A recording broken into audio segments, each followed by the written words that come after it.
Hello, Group 2 of Y1 Theory class. This is just a quick video to take you through your reading about bilingualism for week 14. So your topic was specifically additive bilingualism. I've got the reading packet here. I'm also showing you on my screen so you can follow along and take notes as you read. Okay, so additive bilingualism basically is just the concept that you get that second language, or in this case, children get a second language without losing their first. So it's a positive thing. They're adding a language to another language.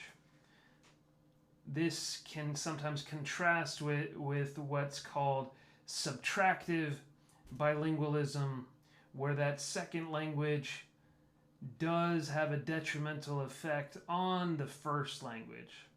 So you can see that definition here. So two opposite categories. Additive bilingualism is a positive term, suggesting that the learner is unlikely to replace or threaten his or her first language while learning a second one. Okay, but if the first language or culture of the learner is undermined somehow during that process of learning the second language, it leads to negative outcomes, and then the L1 may in fact be replaced or subtracted from the child's mental lexicon, or the adult for that matter. You hear about subtractive bilingualism in certain contexts.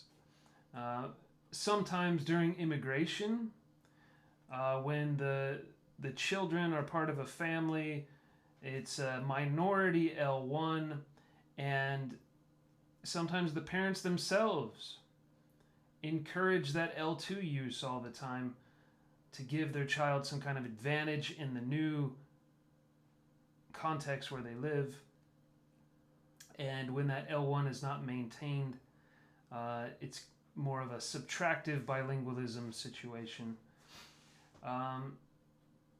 Or indeed, some governments would force children to learn that majority language, whatever it is. You know, certainly there are many tales of indigenous languages being kind of replaced by the colonizer's language by force. This happened with English in America being forced on native populations, or indeed in Canada, and all over the world where colonization took place. Australia, New Zealand, there are numbers of examples.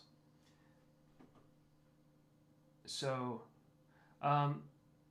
as you can see here, in most serious case, when children's first languages are neglected and their second languages are not developed sufficiently, they can be described as limited bilinguals. So in other words, when you have a subtractive bilingual situation, or they're simply not getting enough of both languages, then what you don't get is the balanced bilingual. You may end up as some kind of limited bilingual. So most research to date, as it says here, has targeted immigrant bilingual children who've been observed by teachers, parents, and researchers. Tabors in 1997 described the process of early second language development based on observing minority children in English-speaking preschools in the United States. So here's the pattern, the process that they're describing here. Young children during the first few months in that new English-speaking country, they would continue to use their home language, right? And that's kind of a natural thing. And then they go through a nonverbal silent period. Does this sound familiar? You might be thinking of crashing at this point. There's a silent period. And they just kind of listen actively. They're listening to that input. They don't really talk much yet, but then they can produce some formulaic stuff, right? Think telegraphic stage, right? You might remember that from CDT. And finally, they begin to produce language creatively in that second language. There was a study of a Polish 7-year-old child, and it shows the shift from the first period to the second, showing how the silent period was followed by a period when the child began to use 2 or 3 word sentences. So it's really a common process. But as you'll read later, there's also considerations of identity that come into play. There's considerations of how much background in L1 that the learners have and how that's going to help them in school. So children who start a new language when their first language is well established and when they've already experienced academic tasks and school demands in another language, they come to language learning with many, many advantages. Okay, so they have those learning strategies from L1. Maybe it's Korean, maybe it's Spanish, maybe it's Polish. But they did their schooling in their first language, and so they have learning strategies that they can then take to the second language and apply them, or as it says here, map them on the patterns to their new language against their L1 knowledge. So they can do some kind of comparison. They can use strategies from L1 to help them in L2. And having that language firmly established and being more cognitively mature, it accelerates their acquisition of L2. Well, this makes sense if you think about it, right? Because for the child who does not have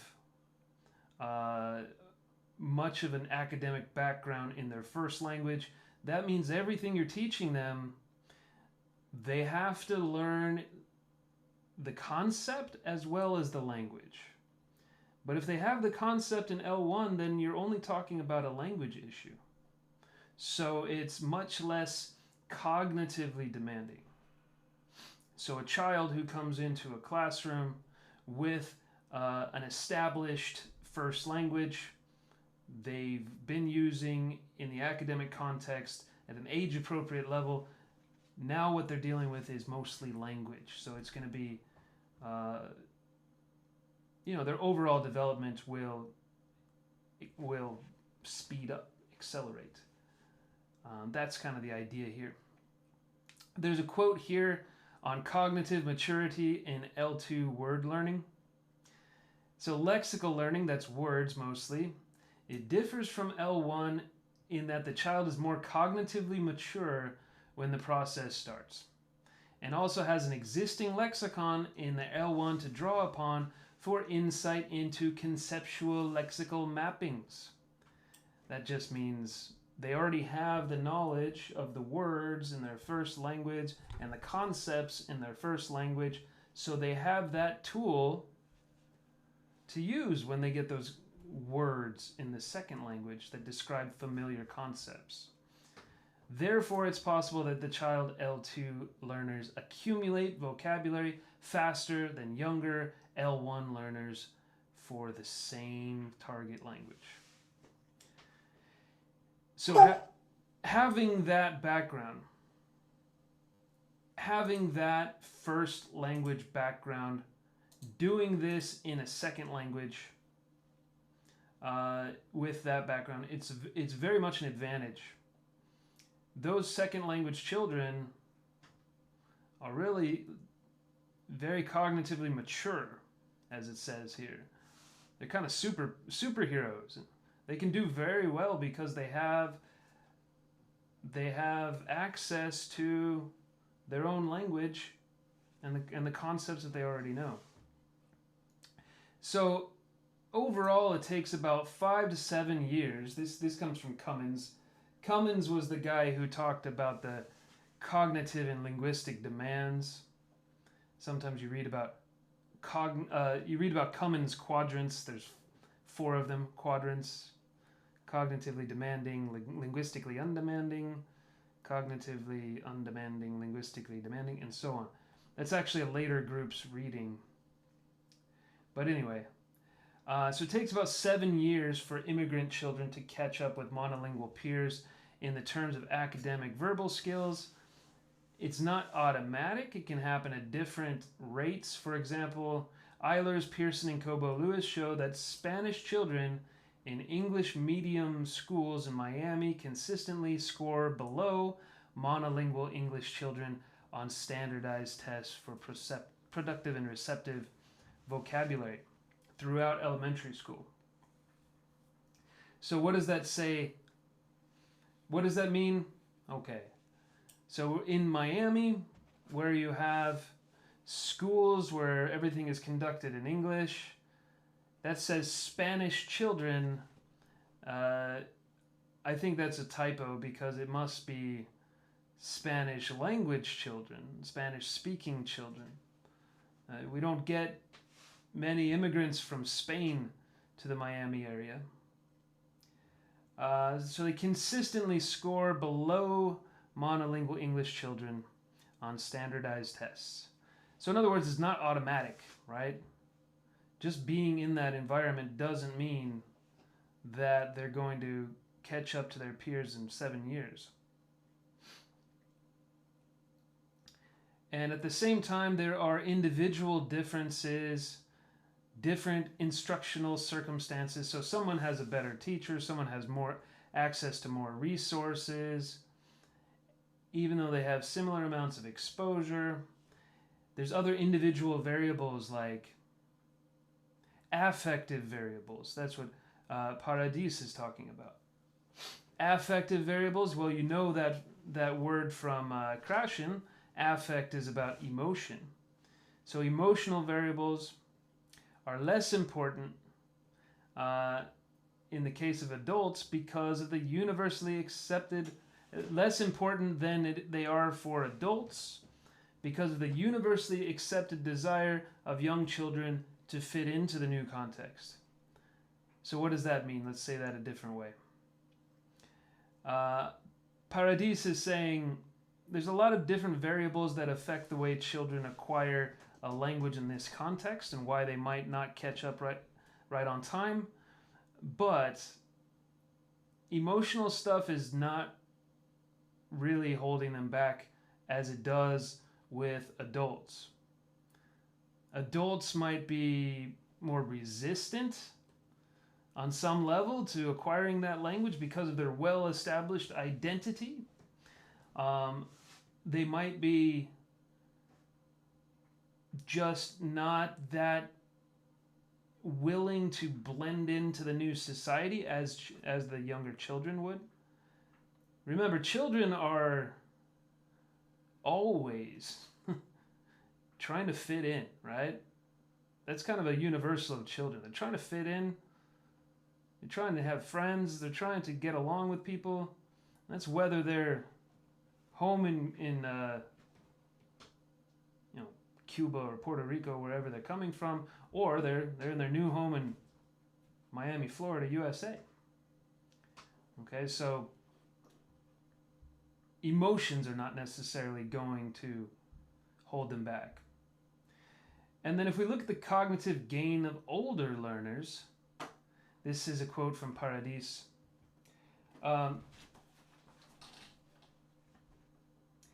It's possible that attitudinal variables are less likely to predict outcomes in younger children because they may not have a developed view of the intergroup and cultural differences.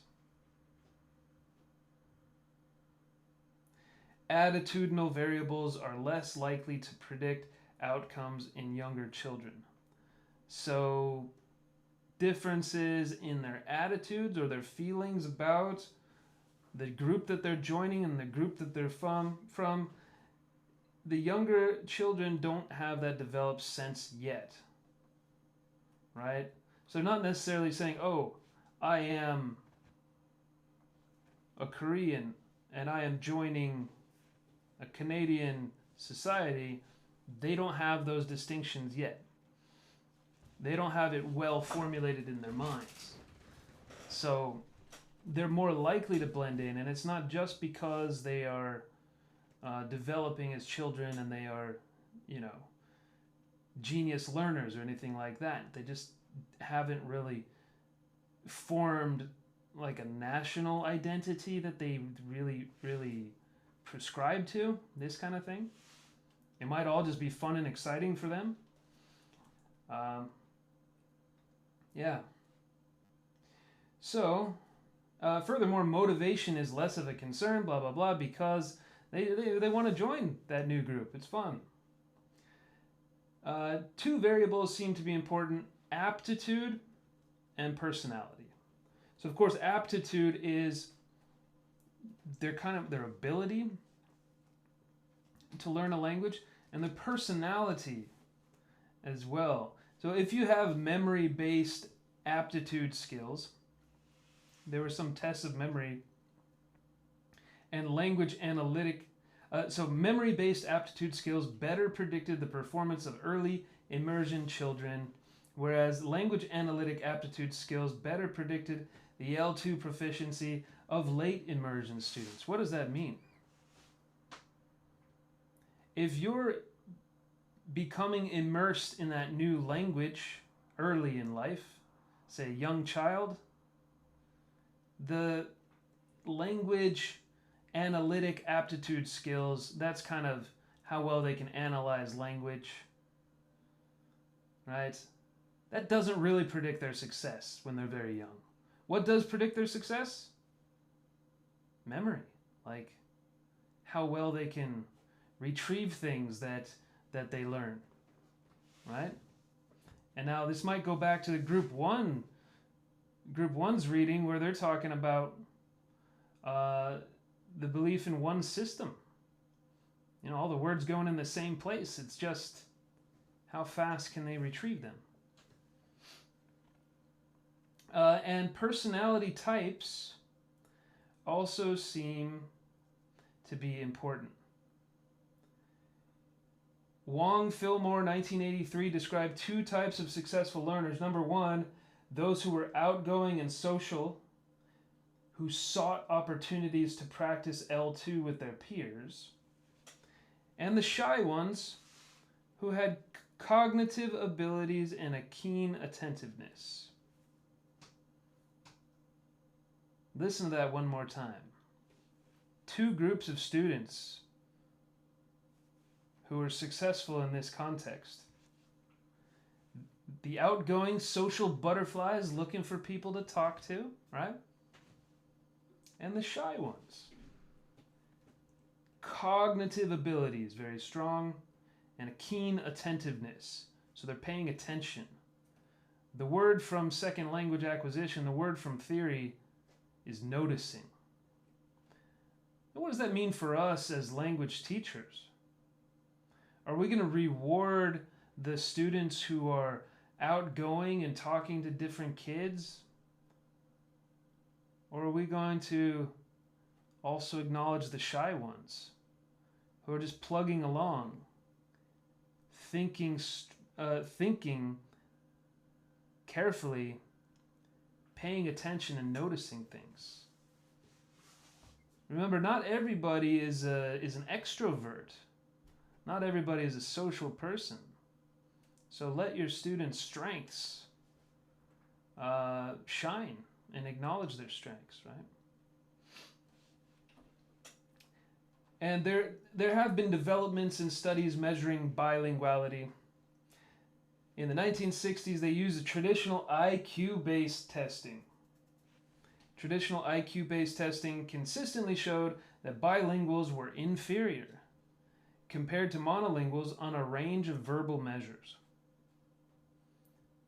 Why? IQ tests. Right, we're going way back to the 1960s. That's even before David Norton was born. I was not even a twinkle in my parents' eyes in the 1960s. I was like negative 20 years old. Okay? In the 1960s, they thought bilingual children were inferior to monolinguals because they're using IQ tests. They were conducted in contexts where L1 minority children were immersed in L2 majority languages. So, Spanish speakers in the USA, for example.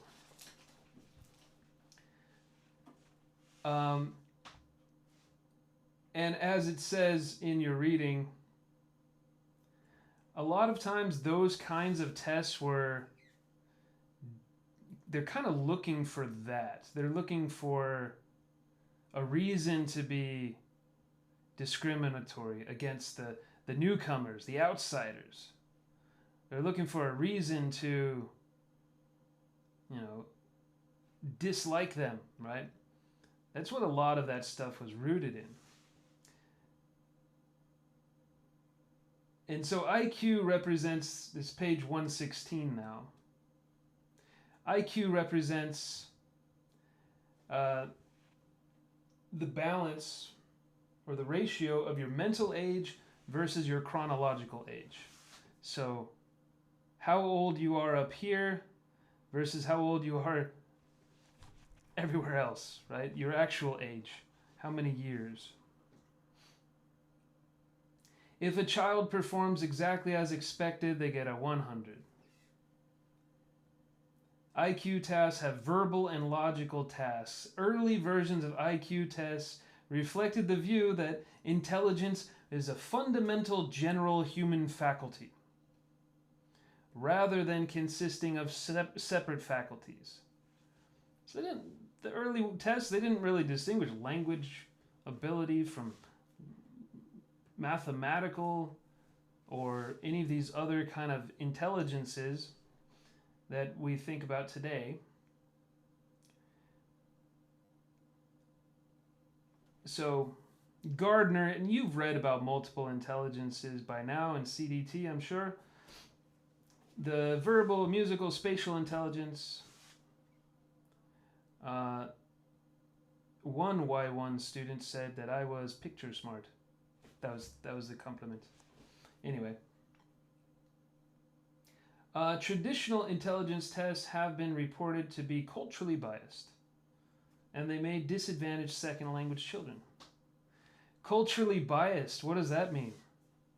You're trying to test someone's intelligence, but you're using terms that are culturally loaded. You're talking about topics that they don't have access to in their culture. I'll give you an example that's kind of famous. And this is less about second language children and more about second dialect children. And kind of a socioeconomic status distinction. So in America, it must have been the 60s or even earlier. The SAT exam, which of course was used for college entry and this kind of thing, right? One of the questions was, they used to have this analogy question, like teacher is to student what driver is to passenger. Oh, that's a bad one. Teacher is to student what clerk is to customer, or something like this, right? You have to match the right analogy. Matter of fact, let me see if I can pull that up for you.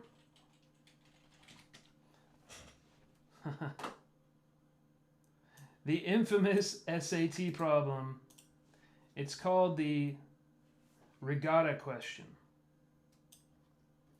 The Regatta Question was something like this. Okay.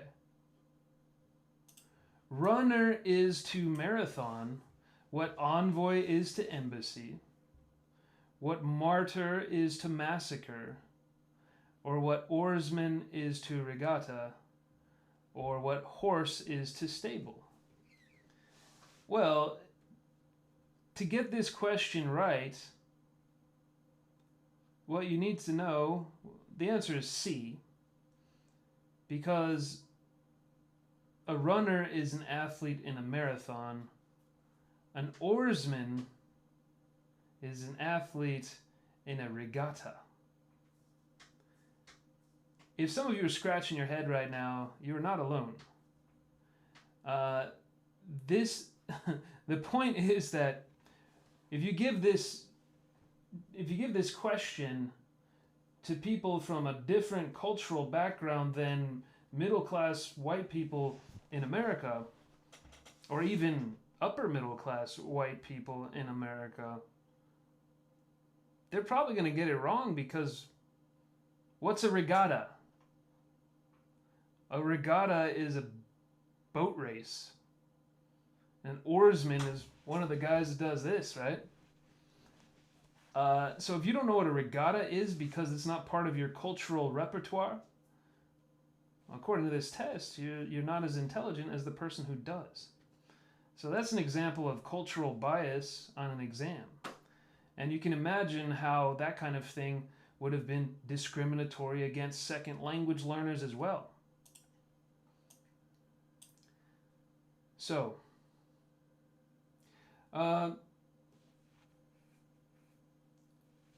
you start talking about the English-French examples, which are pretty well known. The English-French bilingual children from middle-class French schools were compared with their monolingual peers, and now findings, this is in the early 60s, are showing that bilinguals are outperforming their monolingual peers on most questions of an IQ test. So it's actually the first time that bilingualism was associated with cognitive gains as opposed to cognitive deficiencies, as it says here. Greater mental flexibility, an ability to think more abstractly, better concept formation, because they can understand concepts independent of words, right? When you have access to multiple languages, that also means you have probably a better understanding of the concept that those words are describing, right?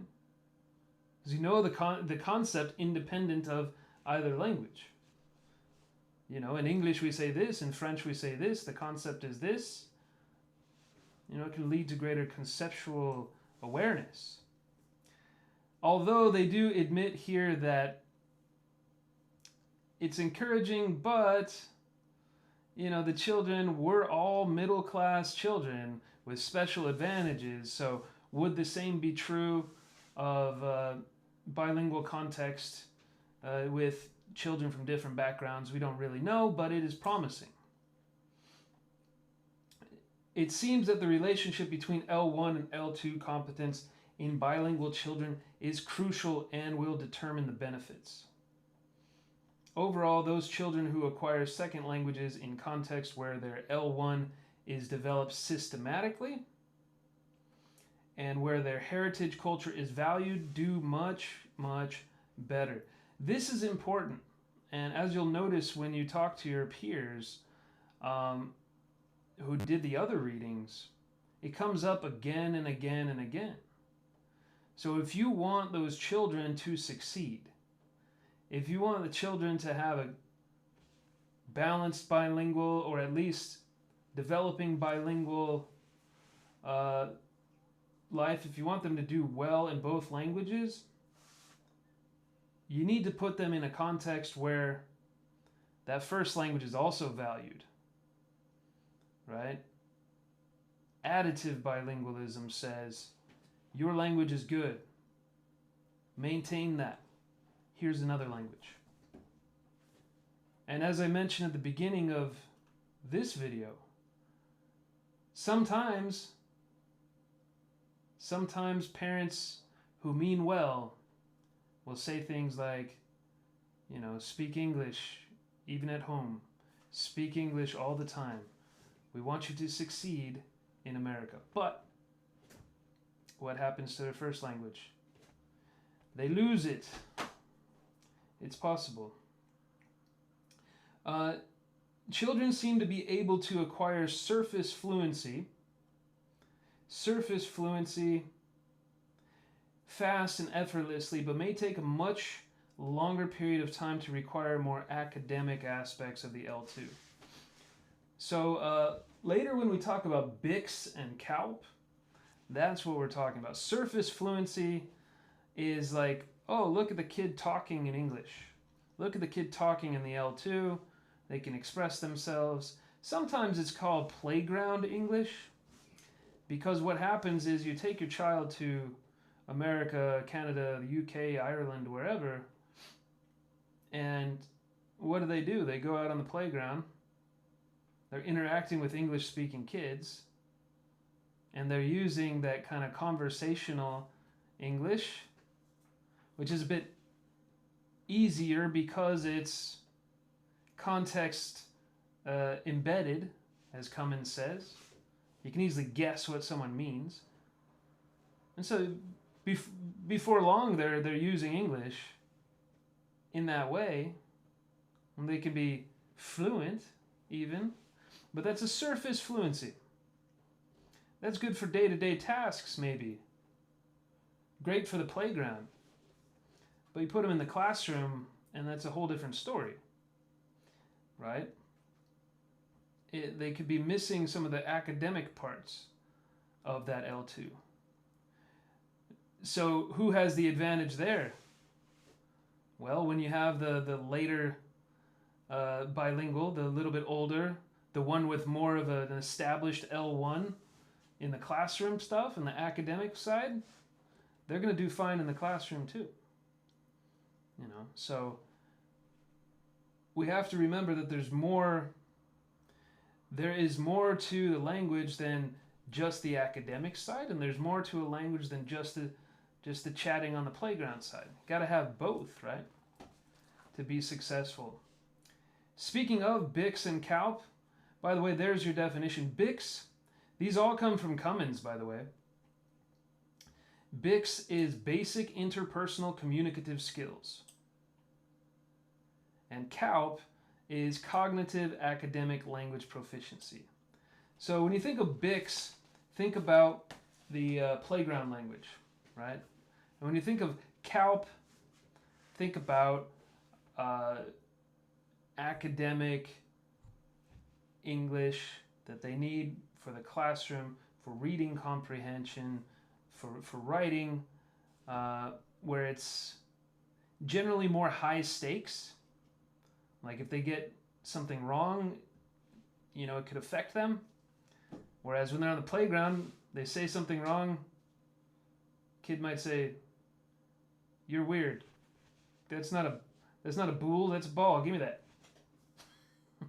It's not really gonna. They're not gonna fail out of school.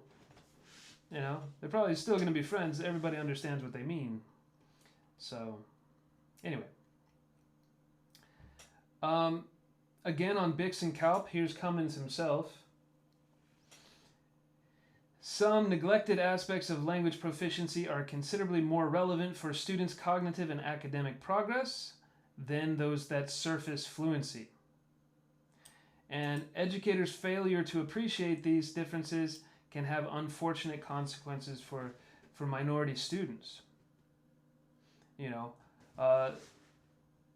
my take on this is sometimes teachers mean well, but they might inadvertently treat second language children as being, what can I say, a little bit remedial, meaning like they're, you know, special needs or something. They're a little bit slow, but they don't need like easy peasy English.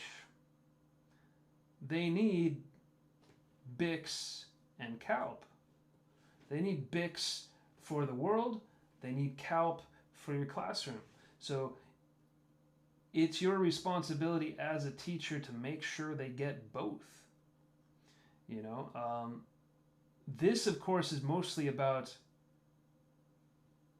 the immigration context, but for their overall proficiency, I say give them both of these as much as you can. Okay, Cummins described basically two continua, right? One of them is how cognitively demanding something is, right? And the other is how much context there is that's going to help you to understand it. Okay, so if we talk about cognitively demanding first, cognitively demanding means that the ideas, the concepts, the topics, the content requires a lot of thinking, so it's kind of difficult, right? So if you think about something that's complex to do, like analyzing international trade agreements or whatever, I don't know, something really demanding. The opposite of that would be something that's cognitively undemanding. So the ideas are pretty easy, the concepts are pretty easy, the topic's pretty easy. Now, if it's cognitively demanding, context embedded is going to make it easier. It's embedded in context. It's put in a situation, in a context surrounded by things that are going to help the learner to understand it, right? Because what is context?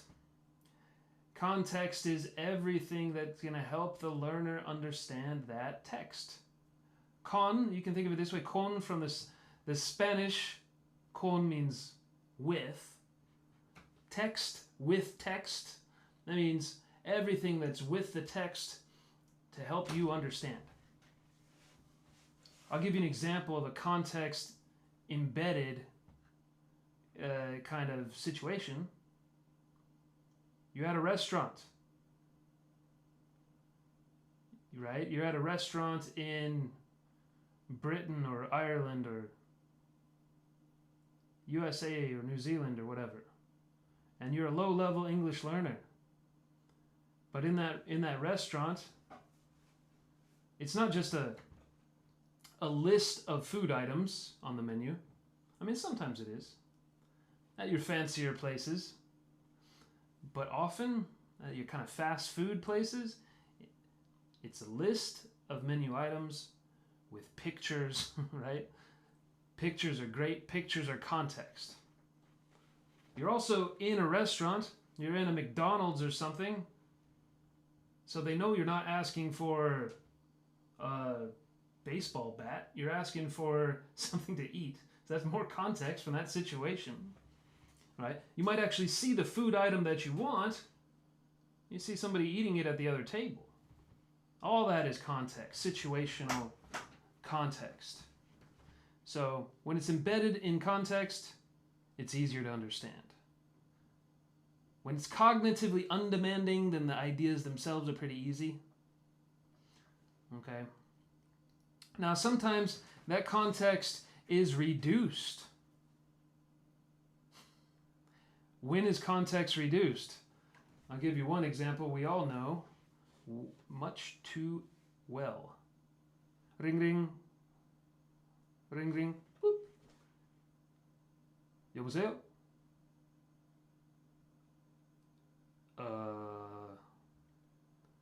I'm sorry, can you video call me so I can see your body language, so I can watch your face move, so you can point at stuff and give me some more context? Because this is a context-reduced situation.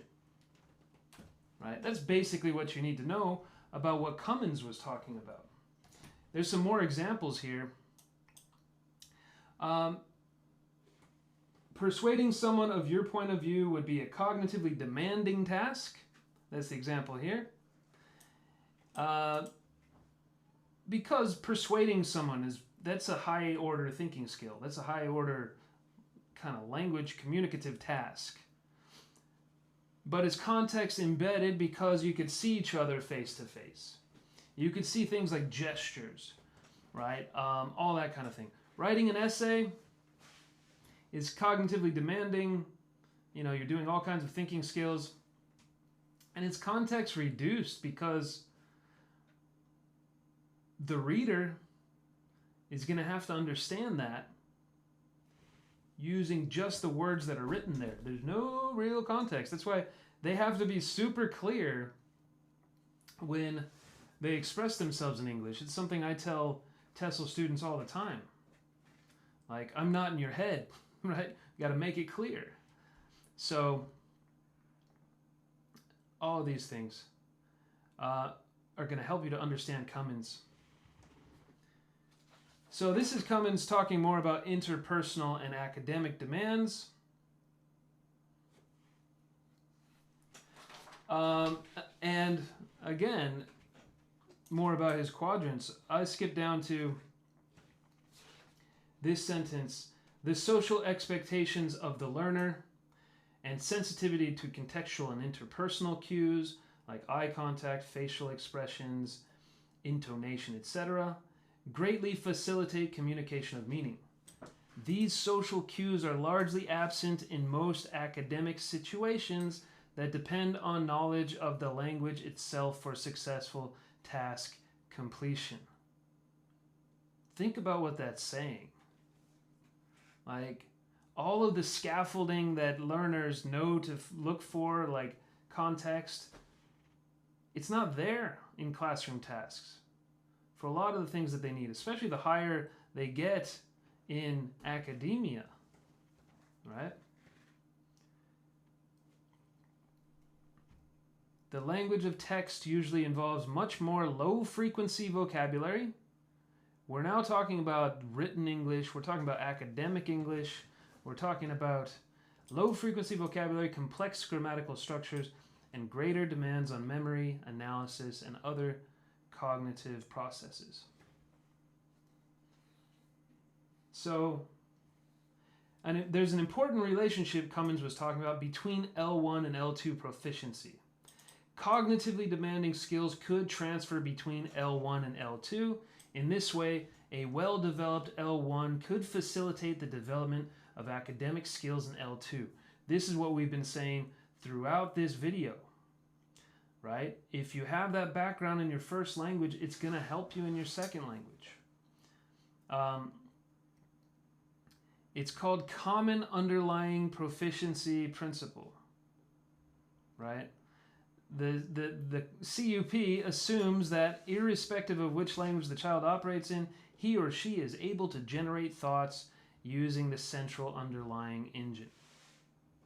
So don't be afraid of L1. And if the task is more cognitive than it is linguistic, let the students use their first language to describe it. Let them write it down in their first language and then come back to it. Let them use that L1 to scaffold their L2. That's the point.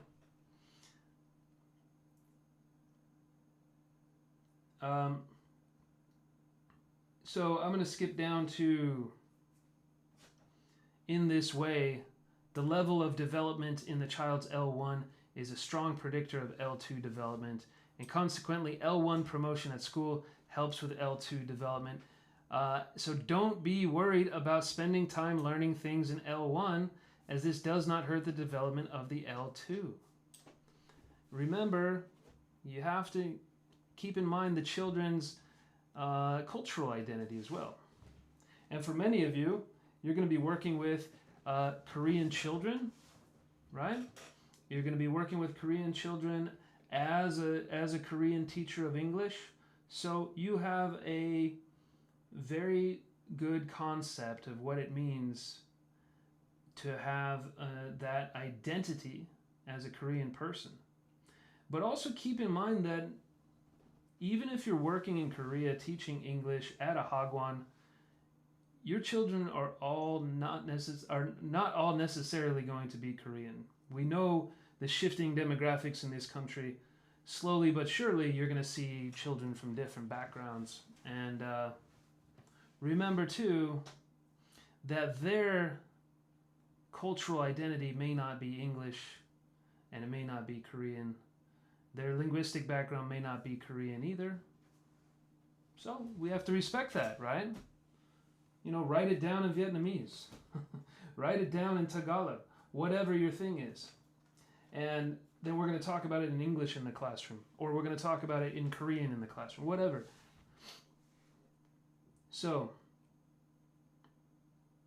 the last sentence here is interesting because it's about, speaking of Koreans, writing about Korean families in the United States, Shin 2005 reports that children themselves may decide to put effort into developing their L2 and neglect the L1, and parents face an uphill struggle to try and maintain Korean. You know, this is a tale as old as time, right? That in the new context, in the new culture, the kids, you know, if they moved at a very young age, they might feel more American than Korean, you know? So for them, English might have been subtractive bilingualism, you know? So it's a very old tale. It reminds me of when my wife talks about her relatives in the United States. You know, she has relatives in New York. She has relatives in California.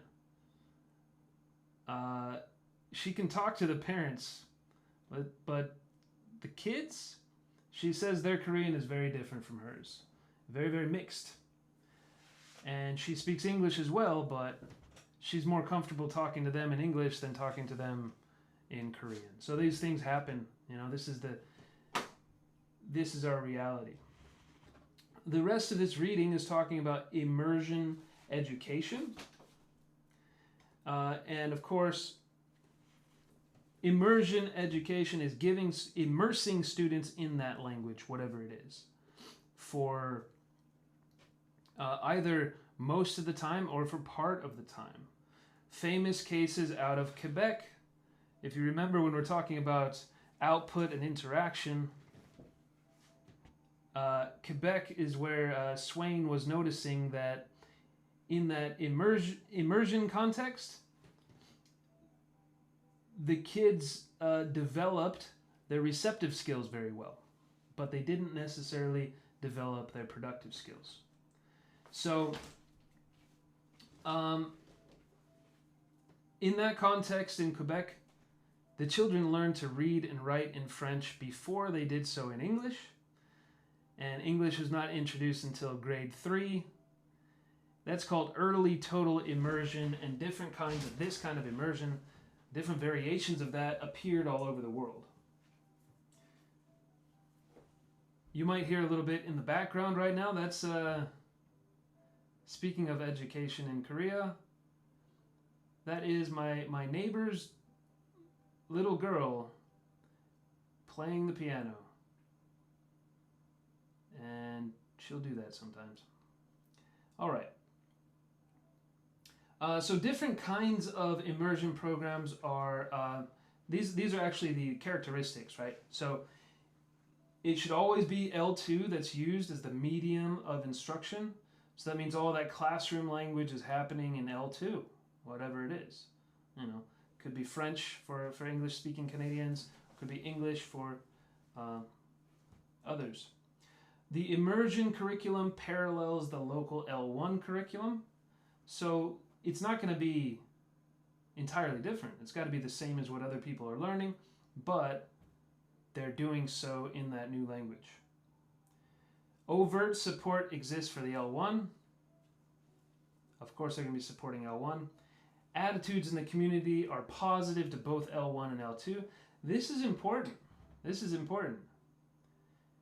You can't have immersion if you're also saying your home language is bad, your home language is wrong. You got to have support and respect for both languages. The aim of the program is to achieve additive bilingualism with high levels of proficiency in both languages. So again, we're not ignoring L1. In immersion programs, L2 is largely confined to the classroom. So once they leave the class, you know, they have had enough L2, they don't need to go out and pursue it. Children enter with similar limited proficiency from the very beginning. Instructional procedures, materials, and curriculum can be tailored to the needs of the target group, blah, blah, blah. Teachers are bilingual. This is where some of the problems with immersion schools come in. Like, technically they should all have equal levels of L1 and L2. Now, it's not that easy to find teachers who are that qualified. So what are you going to get? You're going to get some that are a little bit lower in one of the languages. That's probably pretty good. That's probably going to be okay. But that's where one of the problems is, right? You need to have like really good qualified teachers. The classroom culture is from the L1 community. So everybody is kind of from the same culture. Rather than the target language culture. So it's not like come into Dave's English immersion school, which is run by Dave and a bunch of other Americans. If it happened in Korea, it would be, you know, Y1's English immersion school. Huh? Yeah. And you could have all these different teachers. You could have like Dohwa teacher, right? Who's teaching them from 9 to 1. Okay, and that's basically what the immersion school's principles are. So you could have full immersion, 90 to 100%, or you could have 60 to 40 or 50-50. You know, what's interesting is every time they offer some kind of sheltered immersion program in schools in my part of California, there are parents who rise up against it. Like, why wouldn't you give your children a chance to learn Spanish, you know, at a very young age? Well, a lot of that is rooted in kind of misunderstanding what we're talking about today. Misunderstanding what learning a second language does to a child's brain. You know, they think, oh, they're not going to be able to talk to the parents anymore because they're all Spanish in their brain now. That's not going to happen, Mom and Dad. All right, so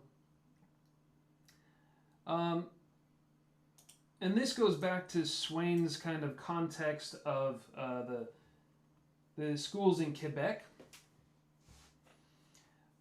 and they focused on outcomes and compared the immersion children's language and content knowledge with monolingual children's knowledge to show that there's no disadvantages of being educated in immersion classrooms. I would like to show this research to some parents in California.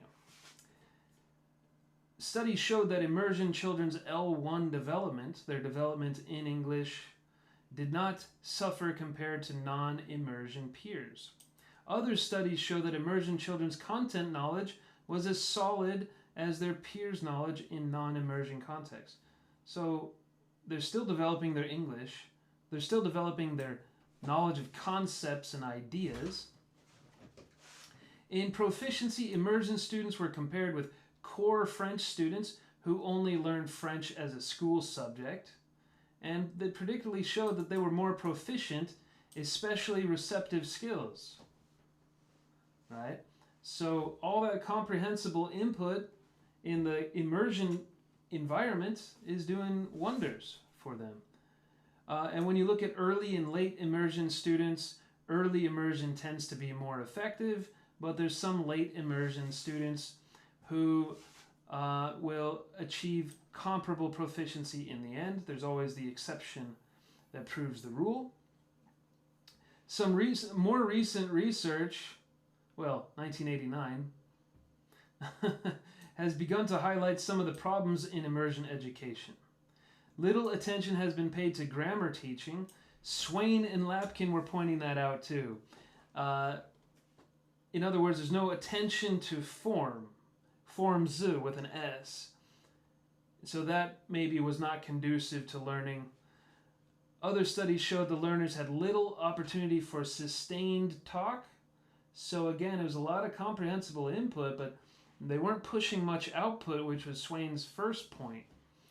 So students' receptive skills were better than productive skills. They struggled with the need to use complex grammatical constructions and precise vocabulary.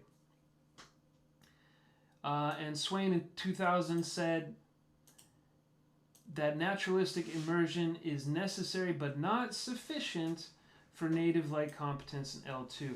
In other words, if I take a Korean child and I put them in an immersion class that's all English all the time, you know, they are definitely going to develop English skills, but you're probably looking at really strong listening and reading skills rather than speaking and writing and expressing themselves. So Krashen loved his comprehensible input, and he said you don't need to push output. So for Krashen, that immersion environment, that's perfect to produce overall proficiency over time, right? First comes understanding, kind of like TPR, and then one day, with enough comprehensible input, it's just going to come out, right? They're going to start speaking just like they did in their first language. Well, that doesn't really happen according to some research. Okay, so that's why Swain started talking about pushing output from the beginning. Collaborative writing tasks, encouraging students to focus on form in their writing, developing areas of grammatical syntactic knowledge which are hard to acquire from naturally occurring conversation in immersion environments. Okay, like I tell my Korean teacher all the time, keep giving me those moonbap. I love moonbap. Show me. I'm an adult, show me the grammar and let me notice it, let me use it. Cummins and Corson talks about 5 different immersion programs. You've got immersion in indigenous languages and native languages. So there's a lot of these programs cropping up to save native languages, which is really cool. Immersion in national minority languages, which sometimes have official status, like Gaelic, which is the Irish language in Ireland, or Basque and Catalan in Spain. Immersion in international minority languages. So, relatively recent immigrants to a host country, Spanish in the USA. Spanish it's a minority language in the USA with a large number of speakers, and they could easily surpass English within the decade, if not sooner. So that's a great candidate for an immersion school for English-speaking kids, right?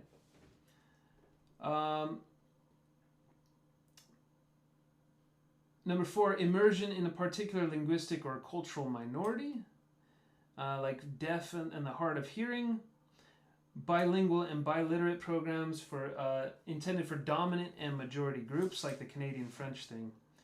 And there's all these other contexts that are listed here on pages 120 and 121. I'll take you through some of them. Example 1, immersion in a high-status language like Swedish in Finland. So all over Scandinavia, Swedish is still a high-status language. And so in Finland, where their language is not even related to Swedish, you could have this situation where in grade 3 at the age of, every child starts learning it in grade 3 at the age of 9. For Swedish minority children in Finland, Their second language is Finnish. They start at the same age. The Swedish Immersion Program was launched in 1987 in the city of Vasa. The program covers the age range from kindergarten to grade 6 in this comprehensive school, and it follows the Canadian Early Immersion. Most important thing here is that they learn all 3 languages, Finnish, Swedish, and English. So that is pretty cool. And it appears that my webcam has frozen.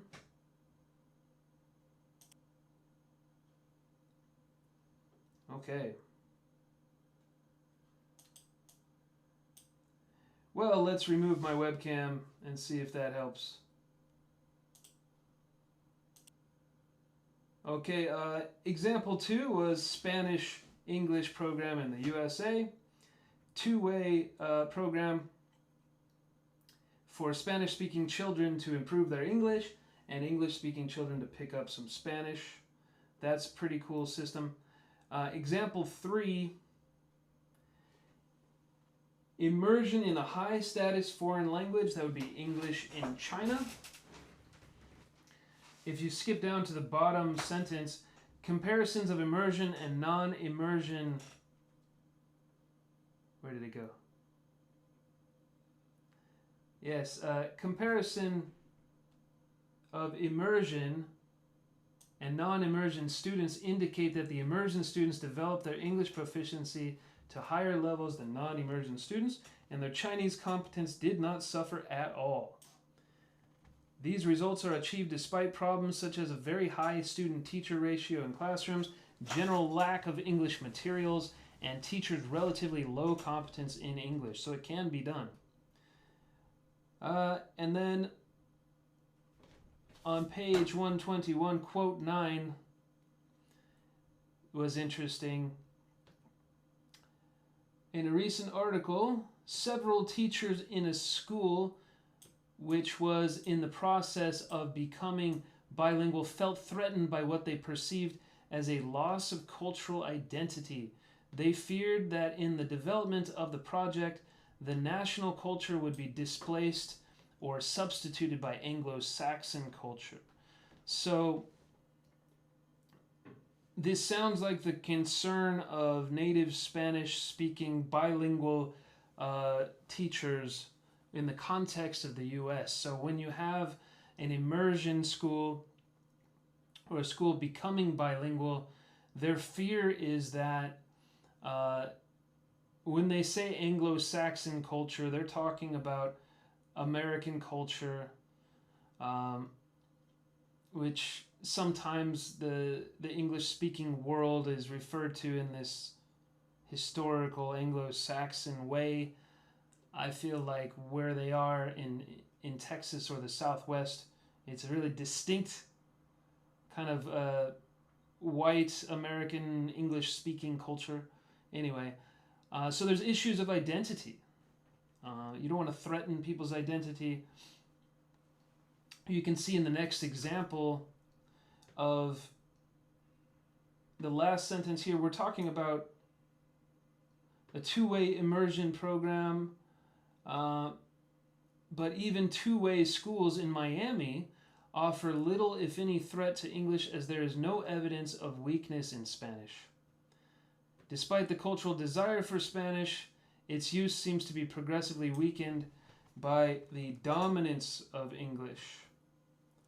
So that's, again, a concern, right? Yeah, and I do think that Spanish is going to be around for a very long period of time, but always make sure your students are shown respect for both of their languages. All right, Group 2, this concludes this video. I'll see you in the classroom.